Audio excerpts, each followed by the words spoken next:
ഇന്ന് നമ്മൾ പരിചയപ്പെടുന്നത് ചെറിയൊരു കൈച്ചിരവ. ഇത് നല്ല തിക്നെസ് ഉള്ള നല്ലൊരു ക്വാളിറ്റിയിൽ വന്നിട്ടുള്ള ഒരു ചിരവയാണ്. നമ്മുടെ ഷോപ്പിൽ ഒരുപാട് പേര് ചോദിക്കാറുണ്ട് നല്ല ക്വാളിറ്റിയുള്ള കൈച്ചിരവ ഉണ്ടാകുന്നുള്ളത്. അങ്ങനെ നമ്മുടെ ഷോപ്പിൽ ഇപ്പോൾ വന്നിട്ടുണ്ട്. അത് ഞാൻ നിങ്ങളെ വീഡിയോയിൽ കാണിക്കാമെന്ന് മാത്രം. ഇത് ഞങ്ങൾ ഉപയോഗിച്ചിട്ടും കാണിക്കുന്നുണ്ട്. ഇപ്പോൾ പല വിധത്തിലുള്ള തേങ്ങച്ചിരവ ഒരുപാട് ക്വാളിറ്റിയിൽ ഒരുപാട് മോഡലുകളിൽ വരുന്നുണ്ട്. കൈച്ചിരവയിൽ നല്ല ക്വാളിറ്റി ഉള്ളത് ഇതാണ്. നോക്കി, ഇതിപ്പോൾ ബെൻഡാക്കിയാലും ബെൻഡാവില്ല. ഓരോന്ന് കുറഞ്ഞ ക്വാളിറ്റിയിൽ വരുന്നുണ്ട്. നമ്മളിങ്ങനെ പ്രസ് ചെയ്തിട്ടുണ്ട്, പ്രസ് അമർന്നു പോകും. ഇതങ്ങനത്തെ ഒരു പ്രശ്നങ്ങളും വരുന്നില്ല, നല്ല ക്വാളിറ്റി ഉണ്ട്. അപ്പോൾ ഞാനിത് ഉപയോഗിച്ചിട്ട് കാണിച്ചു തരാം. ഇത് എങ്ങനെയാണ് ഉപയോഗിക്കേണ്ടത്. ഉപയോഗിക്കാൻ വളരെ എളുപ്പമാണ്. ഇതെങ്ങനെ ഉപയോഗിക്കണം എന്നുള്ളത് എല്ലാവർക്കും അറിയുന്നതാണ്, പണ്ടൊക്കെ ഇത് വരുന്നതാണ്.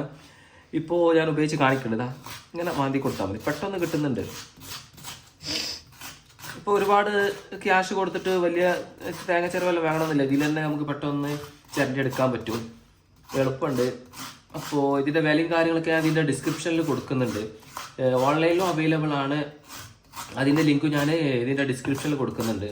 നോക്കി എത്ര പെട്ടെന്നാകുന്നുണ്ട്. മെയിൻ നമ്മൾ വാങ്ങുമ്പോൾ ഇത് നല്ല സ്ട്രോങ് ഉള്ള സൈസ് നോക്കിയിട്ട് വാങ്ങണം. ഇത്ര മതി ചിരവ്, ഇതിൻ്റെ ആവശ്യമേ. ഇപ്പോൾ 200, 300, 500 ഒക്കെ കൊടുത്തിട്ട് വലിയ ചിരവിൻ്റെ ആവശ്യമൊന്നുമില്ല. അതും ഓക്കെ, അതും ഉപയോഗമാണ്. അത് ഓരോരുത്തർക്ക് ഓരോ എളുപ്പമാണ്, ഇഷ്ടമാണ്.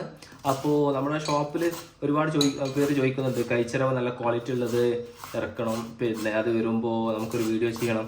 അങ്ങനെ വീഡിയോ ചെയ്തതാണ്. അപ്പോൾ ഇത് ഞങ്ങൾ കൊറിയർ ചെയ്ത് കൊടുക്കുന്നുണ്ട്. ഈ നമ്പറിലേക്ക് നിങ്ങൾ അഡ്രസ്സ് എല്ലാം വാട്സപ്പ് ചെയ്യുകയാണെന്നുണ്ടെങ്കിൽ ഞങ്ങൾ കൊറിയർ ചെയ്ത് കൊടുക്കുന്നുണ്ട്. ക്യാഷ് ഓൺ ഡെലിവറി, ഓൺലൈൻ പേയ്മെൻറ്റിൽ അവൈലബിൾ ആണ്. നോക്കി എത്ര പെട്ടെന്നായിരുന്നുണ്ട്. എന്താ വെച്ചാൽ ഒരു മീഡിയം വലിപ്പത്തിൽ, അത്ര ചെറുതുമല്ല വലുതുമല്ല. ഓക്കെ, വീഡിയോ കണ്ടതിന് നന്ദി.